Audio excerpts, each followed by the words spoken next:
technique, bringing you the truth in the form of hip-hop. From Death Row, this is Mumia Abu-Jamal. We need enough people to have the courage to love the people enough to tell them the truth. Because the sleepwalking is so thick and so deep. Music and the spoken word, how necessary of a tool do you think it is? It is the tool. I just love that revolution. You got to look at your community, and the message that gangster hip-hop is putting out there is not a good one. Hip-hop brings people that are black, that are white, that are Asian, that are poor, that are rich together, that are Muslim, Christian, Jewish. We bring them all together, and we start realizing we have more things in common than we do that are different. Don't let a real movement start where Immortal Technique has the minds of young America. We use a lot of his songs, man. It's like a springboard, to have some discussions and dialogue. When a teacher teaches, it's like, oh, well, this is boring. You put a song on, it opens a whole different door. I, for one, very much appreciate the fact that you're making music that's just all about the truth. You don't have to hang a picture of a dead person from the 60s or 70s on your wall to be revolutionary. There's nothing more revolutionary to me than being a mother, than being a father. I'm a great-grandmother, okay? I ride with Immortal Technique. I love the truth. I love my children to hear the truth. I let my children hear every word that's on there. Whenever you got awakened, took this journey, fuck, man, I'm glad you did it. When you connect to your past, it's a way of showing everybody else that there is a potential path out of this. If you want to be sovereign, act sovereign. We make the changes we want to see in the rest of the world, in ourselves first. What does revolution mean to you? What goes around comes around. One revolution, you go back to where you began. That's why I consider myself a revolutionary. And we're going from freedom all the way back around to freedom.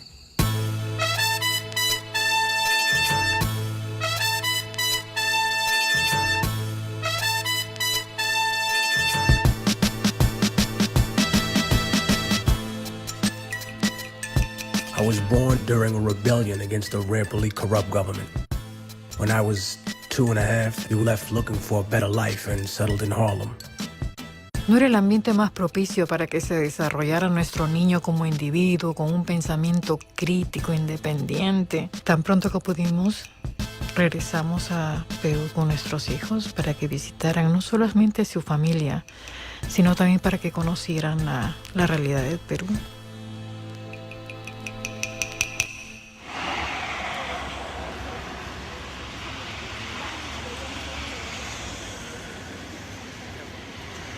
Perú es un país minero, hay mucha dinamita acá. Y con la dinamita ponían explosivos y volaban carros, volaban edificios, bastante. Había toque de queda, que quiere decir que a partir de las 12 de la noche ningún carro podía salir por las calles.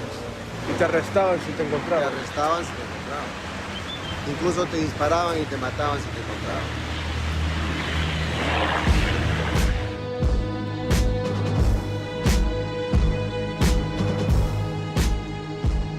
We moved to Harlem in the 80s to get away from violence. So I can't imagine what it must have been like in Peru.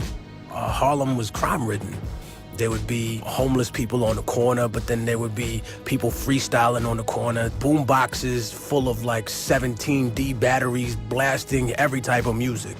There's graffiti all over the subway, but when I looked at it, I saw art on the subway.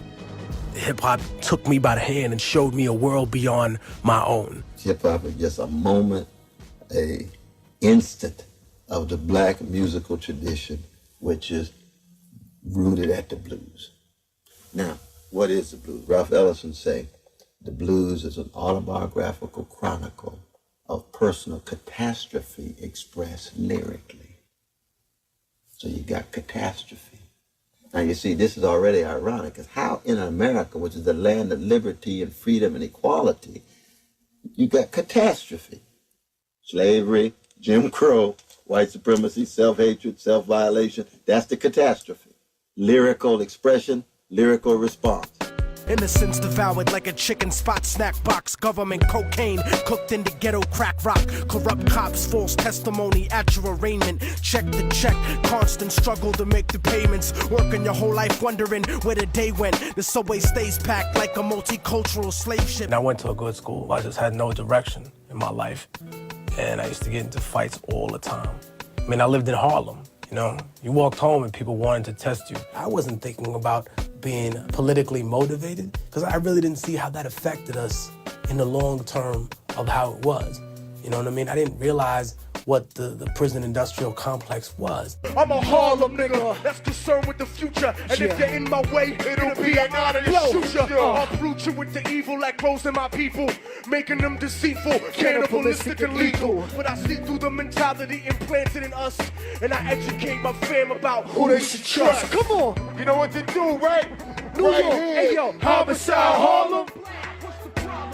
Okay. Right side. New York in the late 80s and early 90s, there's so many different cultures and paths. You want to make your mark in a place so big. It was no less his than ours, but I think that he felt the drive to stand out fivefold.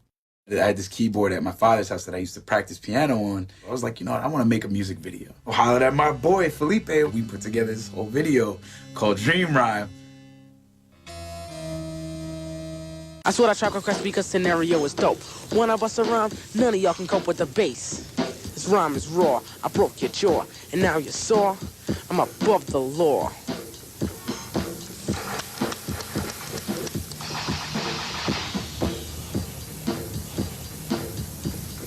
I would try to write songs to instrumentals. I would either rip off the radio or steal from a tape or a CD rack somewhere. Years later, Southpaw and Akir had this radio show. One day while on the radio show, the damn needle broke. We looking at each other like, yo, we gotta do something. Southpaw started beatboxing. He's looking over at me like, do something. So I started freestyling. I don't know, something just clicked. My natural stature, only zoning when I'm bowling on this Cleopatra. Only after the CD is mastered, the slave to the tunes don't wake before noon. Spring in the winter season, fall and summer cold dinner. Felipe began starting to rap, and these dudes would just go in. I might be drunk, but I'm lyrically tough. I got a new job, eating pussy for Hillary Duff and every other young actress that I seen in the game. Immortal Technique, Rollins, still acting the same. As a teenager, he was a bastard. If there was a rule to be broken, he found a way to break it. I was definitely a loose cannon when I was a kid. Coming back uptown on the train, this motherfucker just looks at me, he goes, yo, let's kick out the windows on the train. We like high and drunk, whatever. I'm like, what the fuck? He goes and grabs the rail on the top of the train and breaks through the window. I'm like, oh shit, now we just go into every window. Bang, bang. We see the police coming down, they can't find us. Now I'm feeling like, yeah, you know what I'm saying? Like, I'm in New York wilding out with my sons, like, word. The tech looks at me like, bitch ass nigga. We both was running like a motherfucker from the cops. So fuck you, Tech, because you were scared too. My biggest problem at that time was not being able to realize that my actions not only affected me, but that they affected my family as well. I caught some charges in New York, I caught some charges in PA, I caught some more charges in New York. They started piling up, assault case. The way I had been fighting my own people, what I thought my sense of honor was, all this was just twisted and it wasn't based on where I needed to be. That entire process was a clear indication that the direction I was headed was not a positive one. Nunca me imaginé que ibas a terminar en la cárcel. No pienso que el sistema fue justo contigo, mijo. Pero también me pregunto qué otra cosa te hubiera detenido. Y ese día me sentí así, a donde me ves sentar aquí en el comedor. Y digo, Felipe, ¿qué tiene Felipe entre mí? Dije yo, ¿qué tiene Felipe? Creo que se le ha perdido algo. Llamé a Cecilia. Ay, madrecita, y me contó. Ah, pero va a pasar algo. No va a pasar nada. Se va a ir tranquilo y va a regresar tranquilo. I knew that I was going to be incarcerated about 3 months before I started my sentence. So I started going through the process of changing things so I could hold on to a piece of myself, hold on to a piece of my life. You lose everything in there. For people that know that, you lose everything. It ain't no rite of passage as a man. It's just slavery, plain and simple. And it ain't like, oh, I came out of prison, I'm an OG, I got respect. Really? You ain't got no respect for the white CO when he called you a nigga. Not like, yo, my nigga, no, my nigger. Get in your motherfucking cage and shut the fuck up. And you did it. You did it like it was 1822 and he just said, So you the motherfucker they call Immortal Technique. What the fuck make you so special, nigga? Elder Native American brother, he was like, if you write down your insanity, it can't fight you. You can fight against it, you know what I mean? He said, do your time, don't let your time do you. That's the one we always hear. But I took that to heart, so I was like, yeah, man, give me a pen and a paper. So he brought me the pen and the paper, and I started writing down what will become this joint on Volume 1 called The Prophecy. I'm not gonna be here to play games, walk the top of the world and leave the Arctic Circle in flames, battle the beast and false prophet depicted in the King James. I give a fuck about your MC name, I don't admire you. Only by dental records will you be identifiable, cause the future is not reliable. Remember when rap was not economically viable? The warden refused to allow me any books of any controversial nature, so my mom basically forged a note saying that I was majoring in Latin American politics.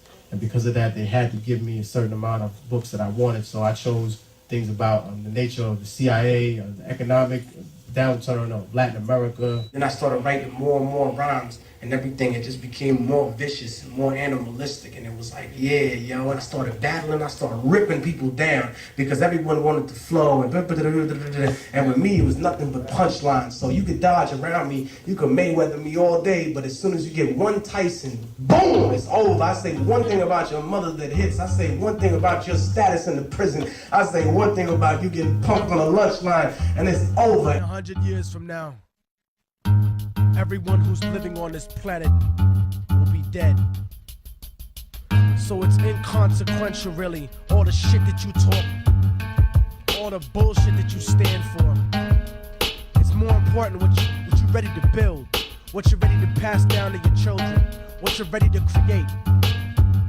You better fucking remember that. And when you challenge a motherfucker like me, remember, I'm the dominant species. I'm stuck inside the future, and life is chaotic. The government is psychotically racist and robotic. The matrix of entrapment is socio-economic. Neurotic conspiracy theory becomes reality. Life is war, and every day's a battle to me. When I made parole, I had $17 and everything else that I owned in the world in a garbage bag. 3 weeks after I was out, I was on stage battling. Everyone now the flyers like, oh, we're performing for A&Rs, and I would get up there and be like, yeah, you know, I'm here to say fuck y'all A&R nigga. Yeah, everyone would be like, yo, this dude is crazy, and I would just spit my hardest rhyme. I know the disrespectful nigga, the nigga that would say the foulest shit to get the most reaction, to make your girl cry, to make dudes want to fight. That's the dude I know. Don't even listen to what he says. Attack the crowd. You know what I mean? If he came with people, attack those people. He came with his girl. Fuck him. You don't get no pussy at all. Your bitch told me your dick was so small you pee on your balls. Yo, you know what, bro? I'm battling a fucking Dominican Neanderthal. I'm the rawest nigga from here to Utah. Eres un desgraciado, mama bicho, hijo de puta. I'll burn you on a stack of Bibles and blaze the Testament. All the Muslims in the crowd know he's got Ku's failed experiment. Motherfucker, you ain't the one. Nigga, you look like Sloth from Goonies' illegitimate son.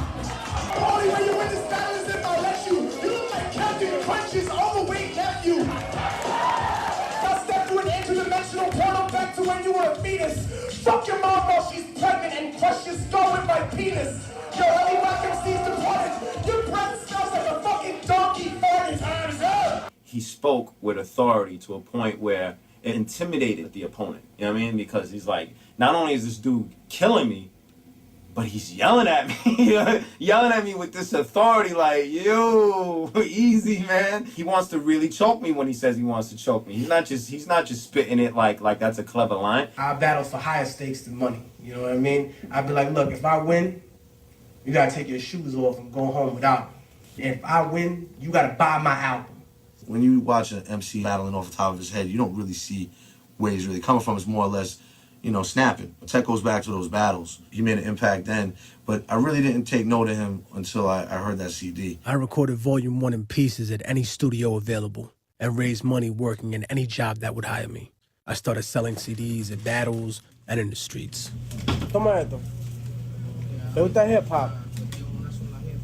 Yeah, that's new shit, Immortal Technique. He started doing joints off of his CD. That was the first time I saw him take command, and I saw his core audience develop. And it was bugged to me. Like, that's when I knew. I was like, yo, I gotta ask this kid to do Rocksteady, man, because look at this. Look at this. You know, it was like, oh my God. You know, look at the way these people are in tune to, yo, Tech, do that song, number blah, blah, blah. And I was like, holy shit, it's like that? He went against the grain so many different aspects that it forced people to listen and take notice on who this man was. It was all about throwing money in the sky. People still on that bullshit. Big cars and shit like that. While the world's crumbling around us. Dance with the Devil is a story that chronicles how a lust for power can lead to self-destruction. Unless you're willing to stare that in the face, there's really no way to change it. Right before he pulled the trigger and ended a life, he thought about the cocaine with the platinum and ice, and he felt strong standing along with his new brothers. Cocked the gat to her head and pulled back the shirt cover. But what he saw made him start to cringe and stutter, cause he was staring into the eyes of his own mother. A long time ago, the white man enslaved our people and locked us in chains and put us away. But now it's no longer the white man doing it to us. It's us doing it to ourselves. That's how slavery works. Even when slavery's gone, you still got people fighting. You know what I mean? The British leave India, but they cut it in half, and they got Pakistan and India there now. Because they don't need to be there no more, because they got them fighting each other. They got the Panthers, they cut them up, and they form the Bloods and the Crips that be killing each other. That's why I tell niggas, dance with the devil. That's that real shit, because we don't understand we raping our own people. That's what the song is about. And I'm telling niggas that as a people, we better than that. Yeah, we one of God's children that fell from the top. There's no diversity because we're burning in the melting pot. So when the devil wants to dance with you, you better say never, cause a dance with the devil might last you forever.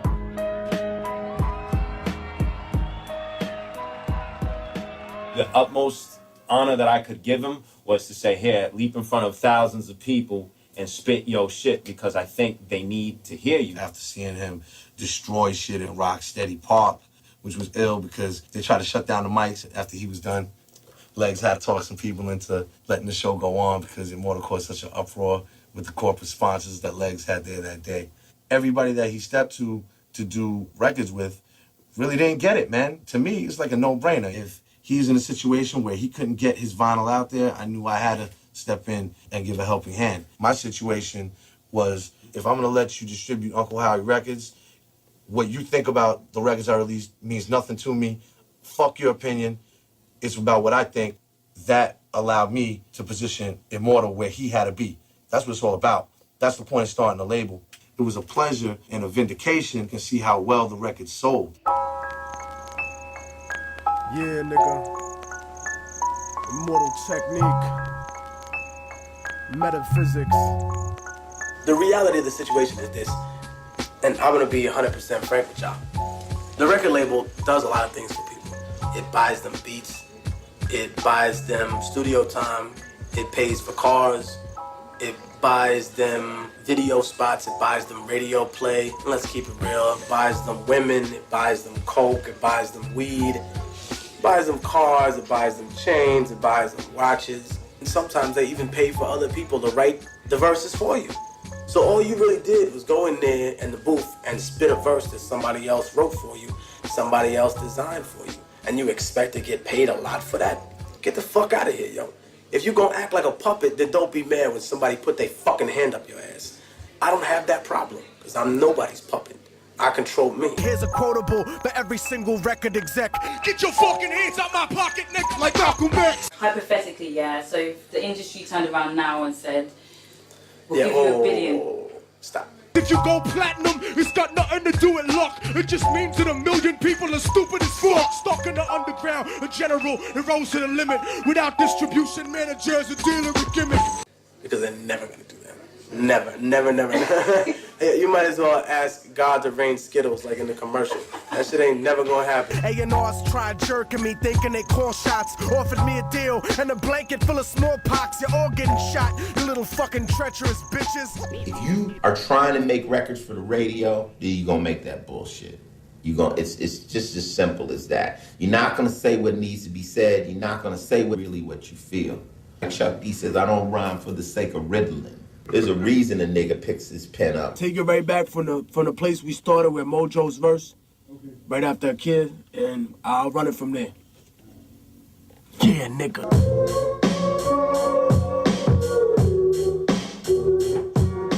Independent music required me to push past self-doubt. It forced me to say, you know what, if you don't do this work, it's never gonna get done. The first time I invited my family to a show, they were the only people there. I performed for handfuls of people before I ever got in front of a crowd of thousands. We go to shows, be like 20 people. We roll like 5-6 cars deep to get $200 to divide between 10 niggas. We made enough money to feed ourselves. Get one hotel room. Sometimes you get the floor, sometimes you get the bed. 3 people laid on the bed, the short way, each bed, boom, boom. So you got 6 people laying in 2 beds, people laying in between the beds. That's how we would do for these shows. That's how we would do to get light, man. Wherever there was people willing to hear what we had to do, we was gonna go and mash out. Yeah, you willing to just pack a pair of jeans, 3 t-shirts, 4 pairs of drawers, and mash CDs, and just leave your fucking house and not come back till you got knots in your pocket. Drive 5-6 hours. Rock for 50 people. Sleep on the motherfucking floor. Sleeping in a van, sleeping in a car, sleeping in a fucking plane, sleeping on a boat, sleeping in somebody's house, sleeping in a hostel, sleeping in a bullshit hotel, eating once a day, you know, twice a day maybe. But at the end of the day, hard work pays off.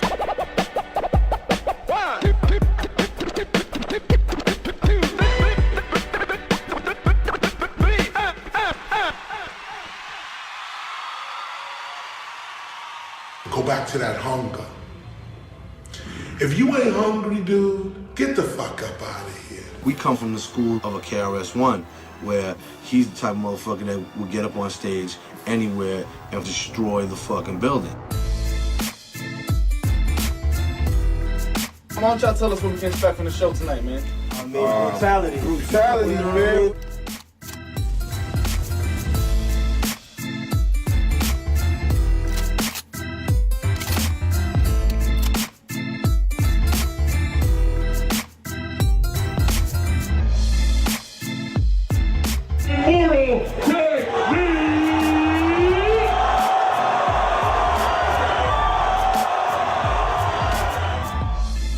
I felt that if I was somewhere else simply because of the music I made, then there was nowhere it couldn't take me.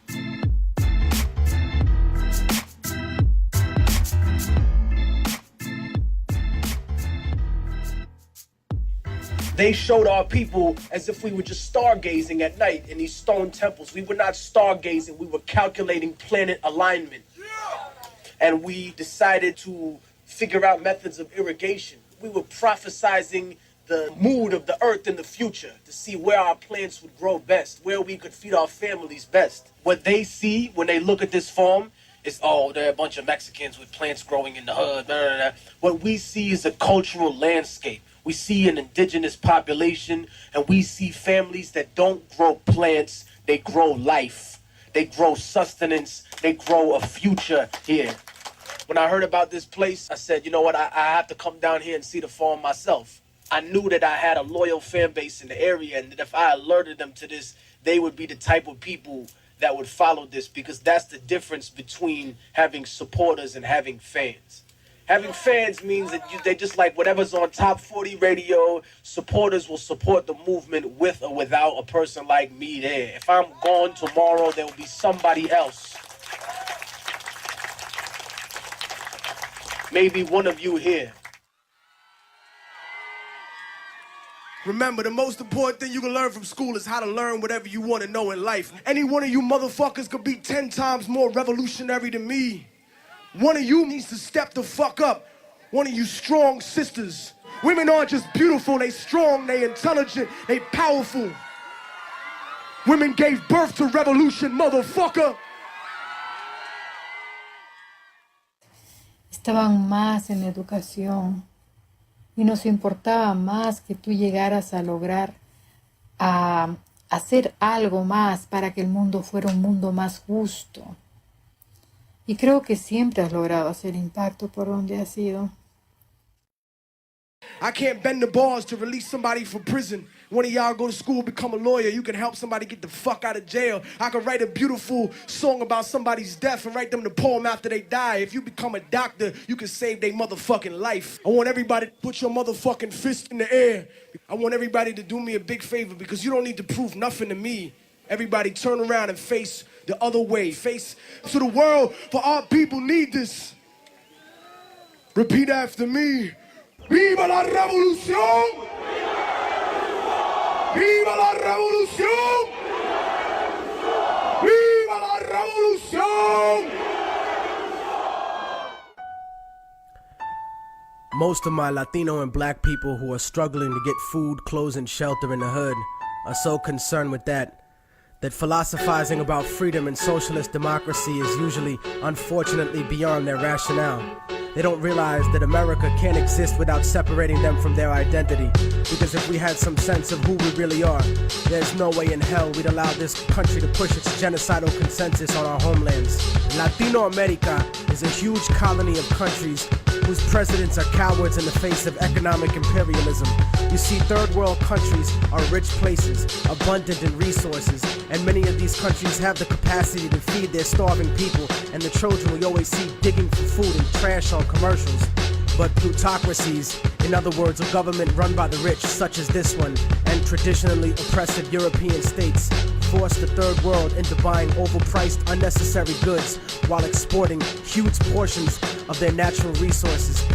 I'm quite sure that people will look upon my attitude and sentiments and look for hypocrisy and hatred in my words. But my revolution is born out of love for my people, not hatred for others.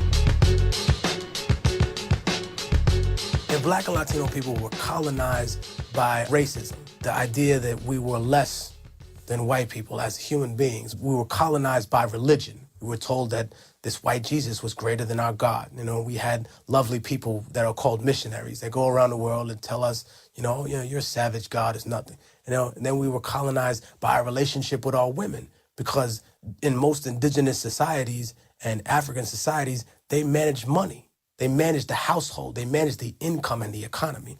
And we were colonized by our economic structure itself. We used to live in communes. If we were colonized by these 5 things, what I realize is that we can never free ourselves with just one. If we do have a strong economic base as a people, and we do have a strong political base, if we do have a strong relationship with our women, we take all these things, we put them together, we talk about our culture, then we really have a revolution. Then we really have a way to fight.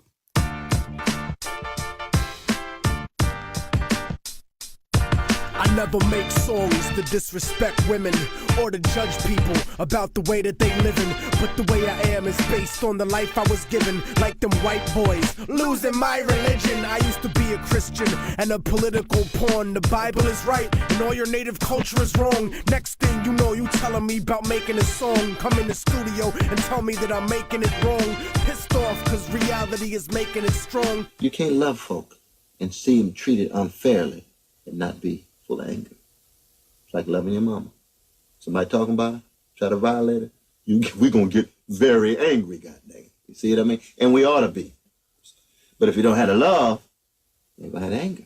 It's the Gong Show, amateur night at the Apollo. My dick is like my music, but harder to swallow. So children follow me like the Pied Piper and sing the chorus in the air with your blood and your lighter. Sing that shit, nigga, right now. Ignorance does not have a time limit, don't have no age bracket. That you are not an elder just because you're older than someone who's younger. An elder implies knowledge. You could just be an old, ignorant motherfucker that's so bitter that you never decided to learn something outside your own sphere and listen to people that are younger than you, because each one teach one. You know what I mean? We need each other to become smarter, because I haven't experienced, the system the way somebody else had. I did my time differently. I experienced life differently. I fought my battles differently. I went to war differently. I viewed myself differently. I grew differently. Your fans have been waiting. You realize your fans have been waiting 4 years. Yes, sir. And you're not some rapper that's like, 4 years ago, you dropped the album. Now you're trying to come back. 7 years ago.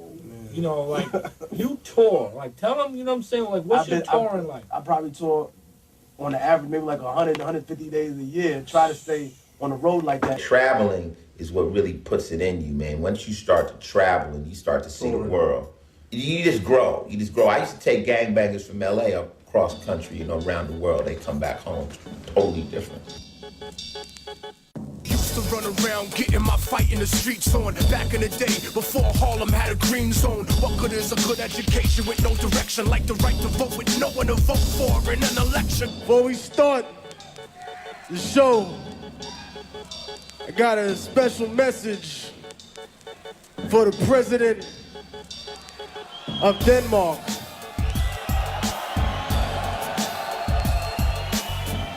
Stop being George Bush's bitch and get the fuck out of Iraq.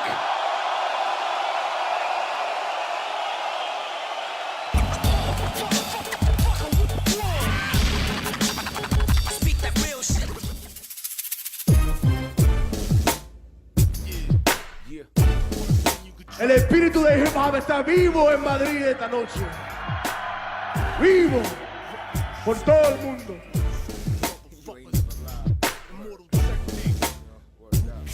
What's up?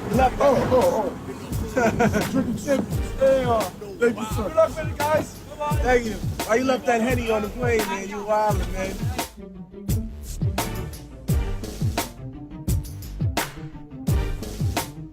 Out here conquering Europe, you know?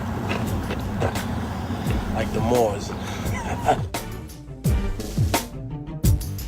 I want everybody here, whether you black, whether you white, whether you brown, wherever the fuck you come from, whatever religion, I want y'all to let everybody in the world know that Amsterdam is live. I put a fist up.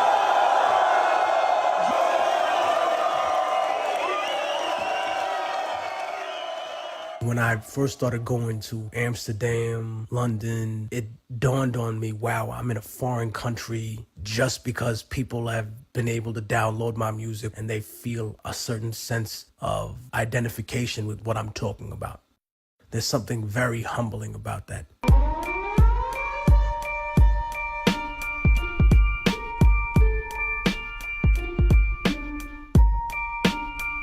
Hustling is making sure that even the people that don't know who you are buy your CDs. And it ain't about money, but come on, man, you know? We independent in this. When you hang around with people that make things happen on their own, it rubs off, and then you don't want anybody to do anything for you.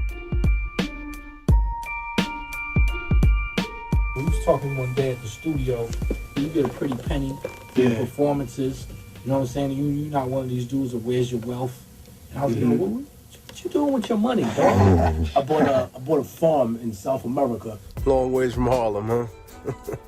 Down there, all the food that doesn't pass inspection is kept back in South America, and everything that does pass inspection gets sent to Europe and America. All of their resources are being taken by these corporations and thrown out the same way the major labels do to the underground, which is the third world. The hood is not stupid, we know the mathematics. I made double what I would going gold on Atlantic. Cause EMI, Sony, BMG, Interscope would never sign a rapper with the White House in the scope. They push pop music like a religion, anorexic, celebrity-driven, financial fantasy fiction. We're making money from selling music. Right. You talk about capitalism, but yet you're still living in a capitalist experiment. No, but the thing is, but in a capitalist society, if you're not making money, you die. You starve. What folk want you to do? How you gonna do it? Capitalism is ubiquitous, man. There's no way around it. Anybody outside of capitalism is broke as the 10 Commandments. Financially, they ain't got nothing. Everybody got to have something in order to feed yourself and your kids and your mama and everything, which means you got to get a job. Every job you have going to be compromised. There's dirty hands throughout the whole system. You see, so the question then becomes, well, can I have a platform where I can still be me, tell my truth, and make some money so I can take care of my loved ones? Even when you have control over your own production thing, you got to have some contract with a distribution system. Got to go to a pressing plant. Absolutely. Master the stuff. You have to go to the radio to get it all out. It's part of the machine, whether you like it or not. Whether you like it or not, it's like being a fish in water. But how do you escape the influence of the machine being born Well, into the thing is that you never escape the influence. You have to minimize the worst of it. As long as people are in the system, you have examples of resistance. You have examples of resilience. You have examples of creatively working through.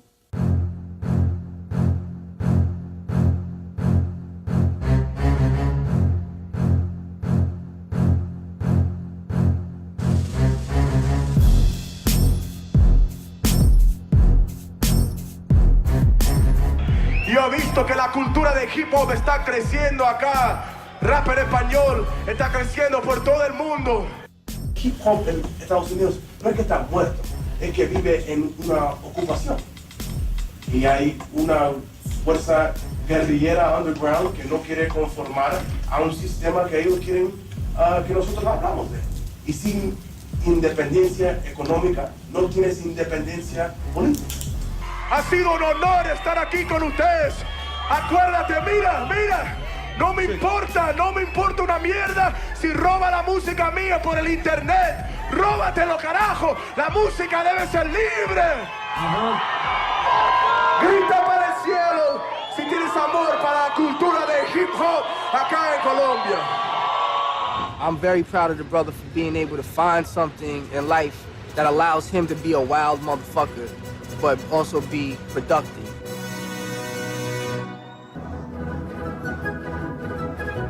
Turn it up! Turn it up!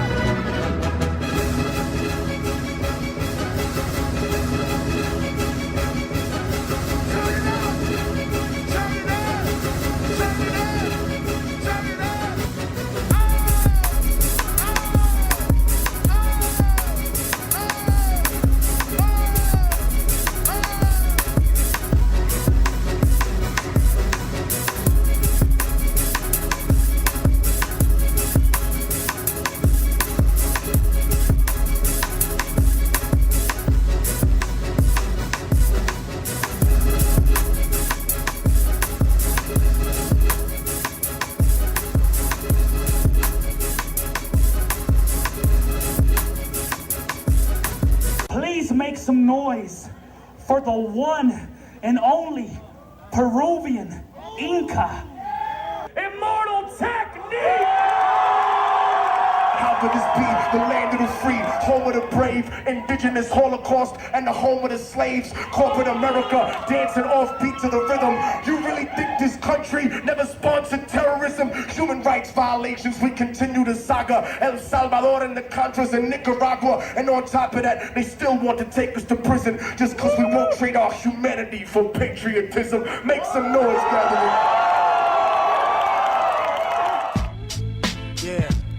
Se ha acabado la mierda. About to drop a death cut. Yo.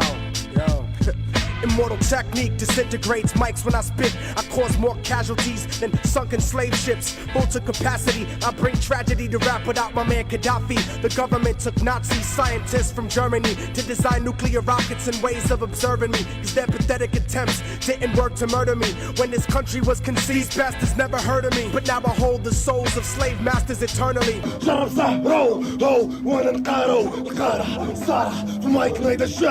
rock for the war, but I rock for the peace. And you know how I spray them, but I'll leave y'all motherfuckers and say assalamu alaikum. You know, in order to really be successful and to really test your art, you got to take it on stage around the world. You have to carry the cross. Yo, the speakers of hip-hop music can never stop. Internationally, we on top. Yo, they can never stop us, so call a cop. We say fuck them every time we get a chance, stop. Pause a statement, busted, I do this. Yo, freeing my people every time we get into this music.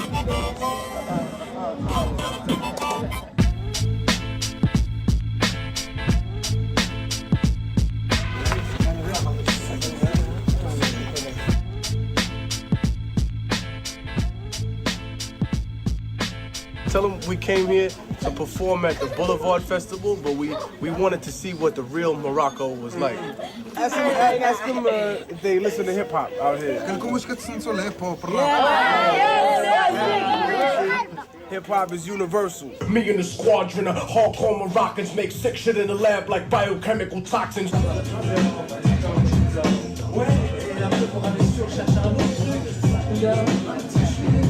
Rocko hip It's very important that we really know how we can get our point of view across to the world. And that's the next step for the Rap and Hip Hop Nation. There's always some place that we can get in and fit in. So that's why I like to try to spread over the next 10, 15 years. I'm going to start right off the TOP with the one and only amazing Immortal Technique in the house. Welcome, sir. What's up, brother? How you doing, Chuck? Honored to be here, man. Where do we begin, bro? I mean, really, seriously, you symbolize the voice of truth all around the world in the name of rap music and hip hop. Because if you go on rap, you see something, say something, right? Music I have very like. میگم موظف باشین و که باید میخوانم بسیار رقمی خطا نشین. I'm a rapper. I do hip hop. Rap میخوانم. Alright, check. Listen. I'm from where the golden diamonds are ripped from the earth, right next to the slave castles where the water is cursed, from where police brutality's not half as nice. It makes the hood in America look like paradise compared to the AIDS-infested Caribbean slum African streets with a passport's an American gun. Omade International contacted me at the Rock the Bells concert. I talked to a young lady by the name of Shamsia. He was out to sign autographs. I went up in line and said that we have an organization that's helping orphans in Afghanistan and if he would be interested in helping us. I'm from where they cut your hands off if you make a fist. And niggas grow coca cause the job market doesn't exist except slave labor, modern day company store. And peacekeepers don't ever come here no more. I'm from where the bombs that they used to drop on Vietnam still has children born deformed 8 months before they gone. I'm from where they lost the true meaning of the Quran cause heroin is not compatible with Islam. And niggas know that but grow that poppy seed anyway cause that food drop parachute does not come every day. I'm from where people pray to the God till they conquer us and practically every president's a money launderer. From where the only place democracy's acceptable is if America's candidate is electable. And they might even have a black president, but he's useless cause he does not control the economy. Stupid, lock and load your gun where I'm from, the third world, son. Just thought I'd remind you.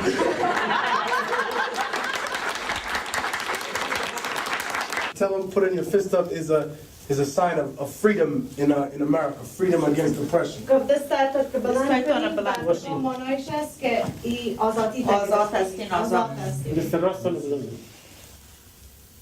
Libertad. Kabul. Wardak. See your picture of Peru? Where? Oh yeah, that is. Yeah. That's where I'm from. That's the country. وطن شست وطن وطن ما بخيام نمیره افغانستان How do you say You're not from How do you say we're mountain people too? بازم میگم ما مردم کوهستیم.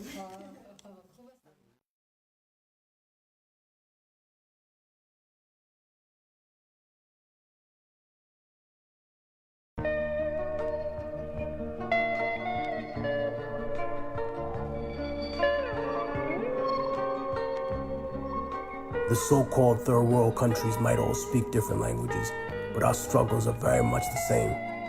We've experienced war, genocide, revolution, occupation, and our roots are based in some of the greatest civilizations.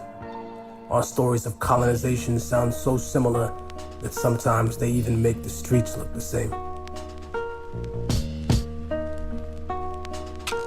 When I began to learn and understand things about the world, I was set free.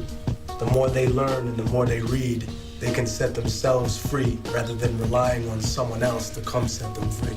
If they can come from here, then the rest of the world will seem very easy. Tell them that I wish them very well in everything that they do. If democracy in the minds of American people is voting once every 4 years, then we're really fucked. It's the institutions that are set up by a democracy that guarantee a democracy.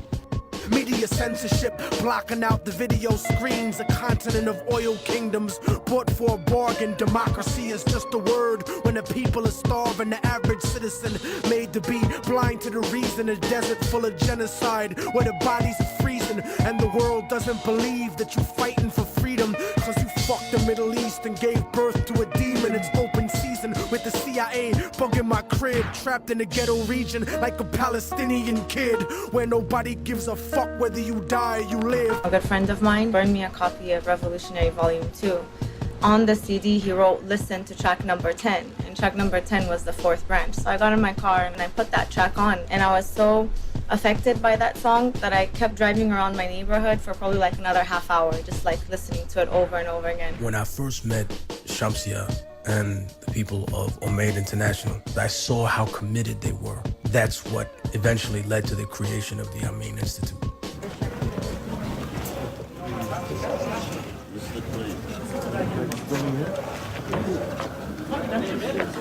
She making it? For planting. Some grass. Yeah, I have like gardening projects for them. It's a really big yard. Opening day is not for 10 days. And now we just gotta get the kids. How you doing? Salam. Salam alaikum. There was just so much devastation and so many different problems that needed to be addressed there. We thought the most obvious way was to help children. Sometimes it's hard to reach adults because they've already been through so much, but if you can start at the root level, then you might be able to have some level of success. The way society is trying to come out of that wartime mentality and economy and everything really makes projects like this difficult to get off of the ground. There's a crazy security situation, checkpoints everywhere, and soldiers, and all kinds of kidnappings and things like that going on that we had to think about besides this mountain of work that we had to do. But myself, my group, and Technique agreed that us not going and postponing this would only add to the insecurity. Us going there and having to take that risk would be a part of creating a more secure situation and allowing for the reconstruction to happen. We're in Kabul right now, picking out a carpet for the floor of the entire household where the children will be staying. What do you say? Where we was last night? Last night? Yeah. Oh, last night we went out to the kebab spot.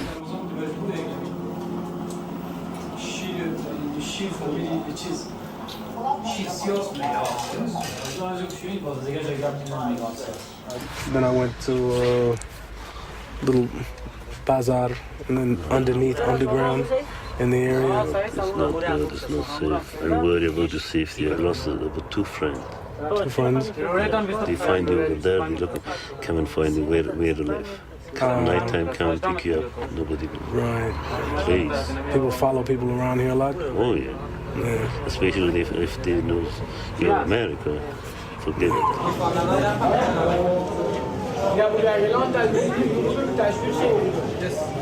I ran out of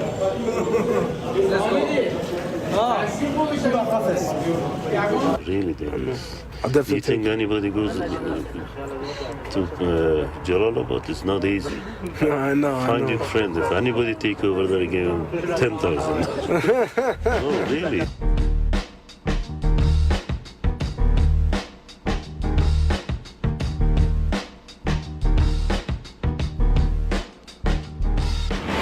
Surubi Mountains. I'm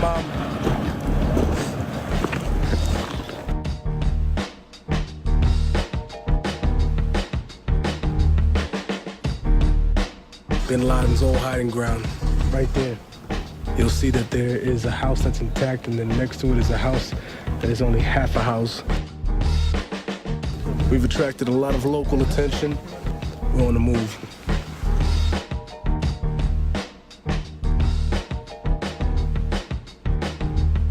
Show him that he can see himself in this. नहीं करो अच्छा या ला animation यार लो से ये आने क्या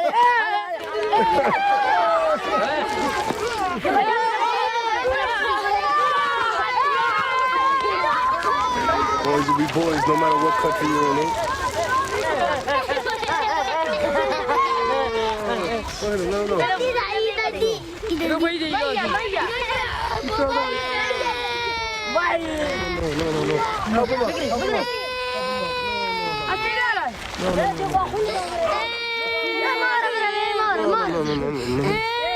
No crying, no crying, no crying. Strong, strong, strong. Afghanistan. Afghanistan. How do you say? Afghanistan. Tell him he has to be strong to show the world that Afghanistan is strong. Tell him he has to be strong. He has to be strong, tough.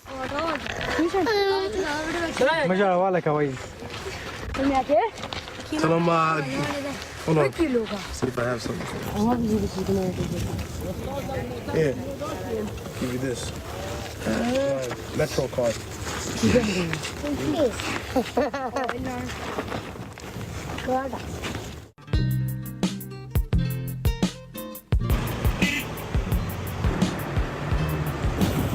Is revolution possible without violence? بدون شورش هم ناکام میشه. انقلابی نیست که ما شورش بکنیم، مظاهره بکنیم. انقلاب فکری است. انقلاب اندیشه‌ای است. ما باید در اندیشه ها انقلاب کنیم. هرگاه اندیشه ها تغییر کرد، جامعه تغییر میکنه. Ask him what he was doing during the Taliban regime. Was he studying here or was he? دوران طالبان شما چی می‌کنید؟ اینجا درس می‌خونید؟ دوران طالبان من خودم در خط مقاومت بودم، امروز طالبان جمع می‌کنم. You don't bring people freedom. You find it among them. And working in that fashion is the way that you free your mind. Some of these don't exactly fit, but we're making it fit, so it's a mission.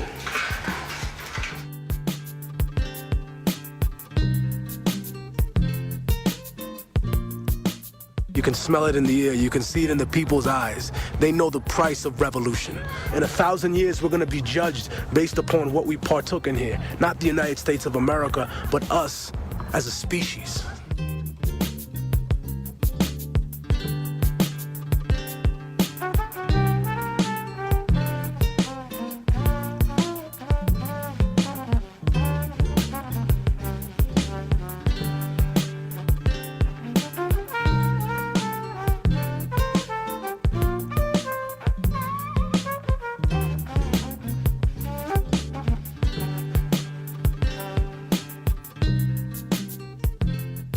Cold War's over, but the world is still getting colder. Atlas walking through the projects with the hood on my shoulders. I would like to raise my children to grow to be soldiers, but then the general would decide when their life would be over. So I work hard until my personality splits, like the Black Panthers into the Bloods and the Crips. They said I'd never be shit, but now I sit and reminisce like Yeshua, Ben Yosef, flipping through Genesis. Ignorance is venomous and it murders the soul, spreading like a virus, running rampant out of control. So if I should ever fall and get caught in the hustle, let them know that I died while I fought in the struggle. From the hood rats to rich kids lost in a bubble, sprayed painted on the streets and in the subway titles. Write it down and remember that we never gave in. The mind of a child is where the revolution begins. So if the solution has never been to look in yourself, how is it that you expect to find it anywhere else? Panjshir, Afghanistan, immortal technique, motherfucker. That's what it is. Thank you. یک موسیقیست به نام رپ میگن این موسیقی را. رپ. از چی میترسی در دنیا زیاد؟ در دنیا زیاد نظمی چی که بند که میمانند مردم زیاد. در آینده چی وظیفه میخواید؟ در آینده میخوایم که دکتری انجینری شم. با چرا؟ به وطن خدا آباد کنم چشه. آرزویم دکتر. دکتر چرا؟ به خاطر که به وطنهای خود کمک کنم. میخوایم دیگه وزیر شم که به وطنهای خود کمک کنم.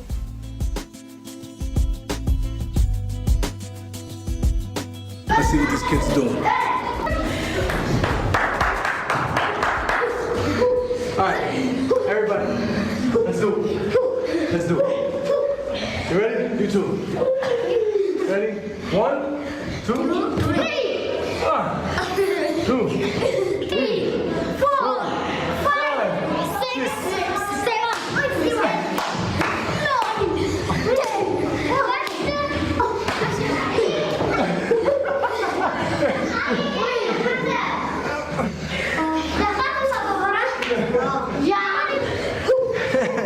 I guess they picked the playroom.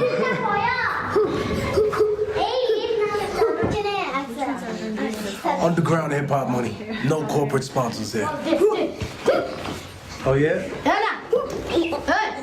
What if I just go?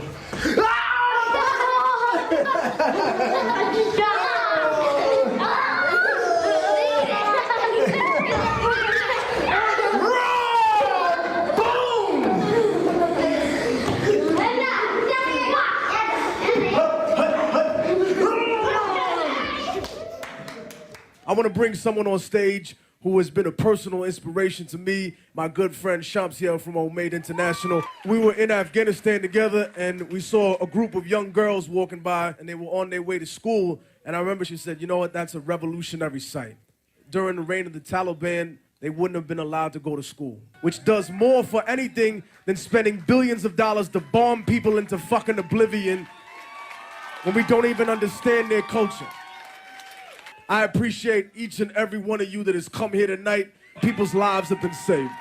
It was just the power of underground hip-hop, the voice of the people, the strength of the streets. That's what made the motherfucking difference.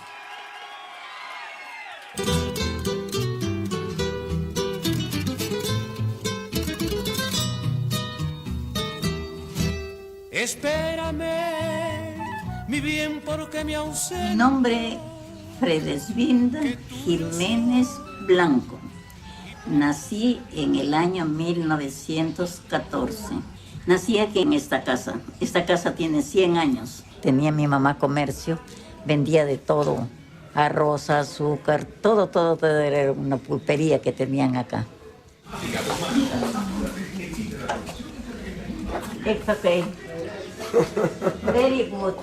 No necesitas ayuda ni nada, ¿no? Ay, no, felizmente hasta ahora, con mis 95 años, todavía no necesito ayuda. ¿Qué te parece? ¿Está bien la vieja? Está fuerte. Estoy fuerte. ¿Qué pensaste cuando yo primero le hablé de mi mamá a regresar acá a comprar tierra? Oye, me encantó mucho, porque dije, es una cosa como que revivía mi antepasado de mis abuelos. No es que mi abuelo tenía bastantes tierras, ¿no? Y mi padre también, su ideal eran sus tierras y era feliz. Entonces, cuando tú hiciste eso, dije, pero ¿cómo la familia, algo, jala de los antepasados? La tierra es una vida de uno.